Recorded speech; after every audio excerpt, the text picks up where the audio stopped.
جس شخص کو اپنے معائب کا استحضار ہو، اللہ جل جلالہ کی عظمت، اس کی خشیت، اس کی ہیبت دل کے اوپر ہو، وہ دوسرے کی برائی کو دیکھے۔ جس شخص کے اپنے پیٹ میں درد ہو رہا ہو، وہ دیکھے کہ دوسرے کو چھینک آ گئی، تو اس کو، جس کو اللہ تبارک و تعالیٰ کی عظمت اور خشیت اس کے اوپر غالب ہوتی ہے، وہ دوسرے کی ذات کو کیسے حقیر سمجھ لے، کیسے برا کہتے؟ وہ تو اس کو اپنے آپ سے چھٹی نہیں، اپنے عیوب سے چھٹی نہیں، وہ دوسرے کی برائی کو کہاں ڈھونڈتا پھرے اور دوسرے کو برا کیسے کہتا پھرے۔ تو بھائی یہ جو حدیث ہے، جو فرمایا نبی کریم صلی اللہ علیہ وسلم نے، یہ بڑا زبردست اصول اور تعلیم بتا دی کہ کسی بھی انسان کی ذات کو حقیر نہ سمجھے۔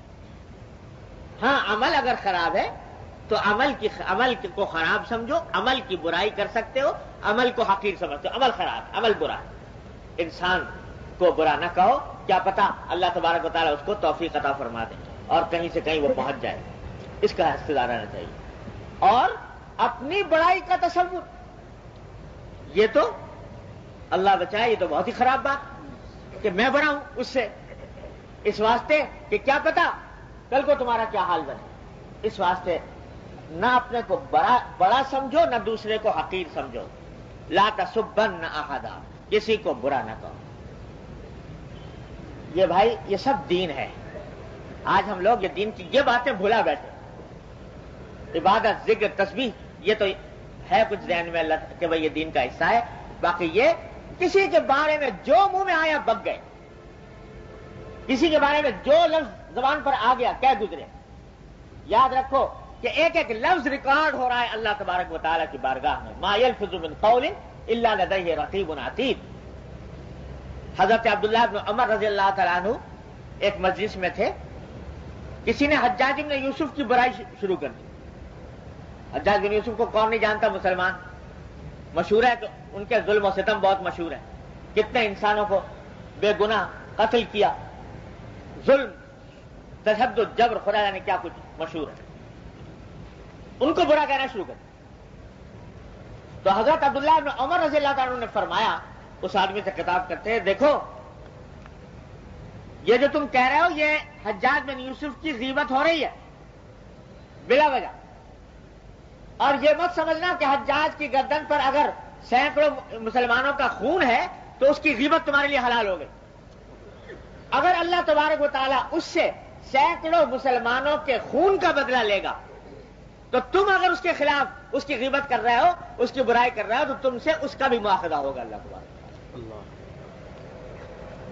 بلا وجہ غیبت، ہاں کہیں ضرورت پیش آ گئی کسی کو بتانے کے لیے کہ بھائی یہ ذرا خیال رکھنا، ہوشیار رہنا، فلاں آدمی ذرا اس سے بچ کے رہنا، یہ تو کوئی مذاکرہ نہیں، کسی کو تکلیف سے بچانے کے لیے۔ لیکن بلا وجہ مجلس آرائی کے لیے برائی ہو رہی ہے تو یہ نہیں، لا تسبن احد۔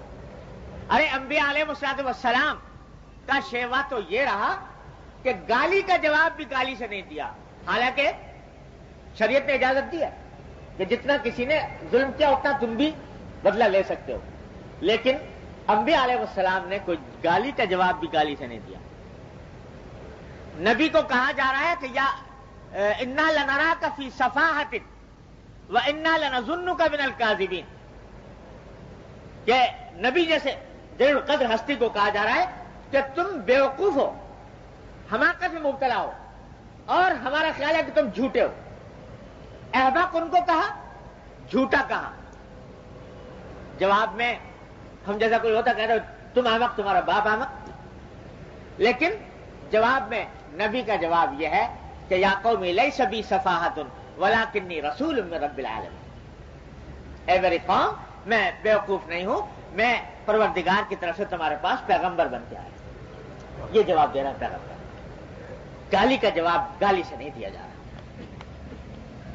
فرمایا کہ ہم لنراک فی ضلالۃ، ہم تو تمہیں گمراہ دیکھ رہے ہیں، ہمارا خیال ہے تم انتہائی گمراہی میں مبتلا ہو۔ نبی کا جواب یہ کہ یا قوم لیس بی ضلالۃ ولکنی رسول من رب العالمین۔ حضرت شاہ اسماعیل شہید رحمۃ اللہ علیہ، حضرت شاہ اسماعیل شہید رحمۃ اللہ علیہ کا نام سنا ہوگا آپ حضرات نے، اللہ اکبر، شہزادے، شاہی خاندان کے فرد ہیں، لیکن اللہ نے دین کی طلب دی تھی، آگ لگی ہوئی تھی سینے میں دین کی بات پہنچانے کی، تو لوگ دشمن بھی ہو جاتے ہیں ایسے آدمی کے. بدعات اور شرک کے خلاف جہاد کیا تو ایسے آدمی کے دشمن بھی ہو جاتے ہیں. ایک دن جامع مسجد میں بیان فرما رہے ہیں، واز فرما رہے ہیں، تو کسی آدمی نے کھڑے ہو کر حضرت کو تکلیف پہنچانے کے لیے جملہ کہا کہ مولانا ہم نے سنا ہے کہ آپ حرام زادے ہیں. استغفر اللہ العظیم. اندازہ لگائیے، اتنا بڑا عالم جلیل الشان، اور صرف عالم ہی نہیں، ساری دنیا جانتی ہے کہ شاہی خاندان کے فرد ہیں، شہزادے ہیں، اور کہہ رہے ہیں یہ جملہ، انہیں مولز گالی کو ہے.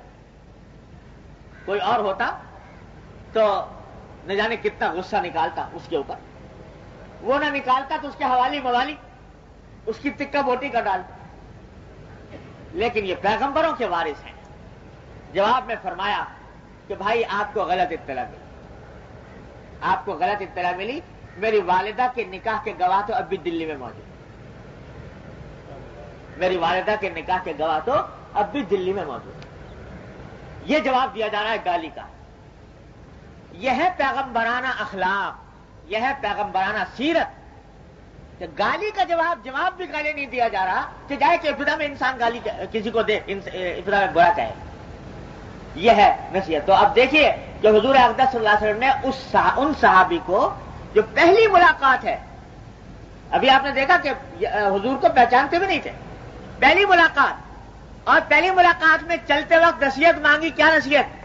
تو پہلی نصیحت یہ فرمائی کہ لا تسبن احدا، کسی کو برا مت کہو، کسی کو گالی مت. چنانچہ وہ صحابی بھی پھر صحابی تھے، کہتے ہیں کہ جب حضور نے یہ نصیحت فرما دی، فما سببت بعدہ حرا ولا عبدا ولا بعیرا ولا شاتا، میں نے یہ نصیحت ایسے پلے باندھی کہ اس کے بعد کسی کو بھی کبھی برا نہیں کہا. آدمی تو درکنار، کہتے ہیں کہ میں نے کسی اونٹ اور بکری کو بھی برا نہیں کہا.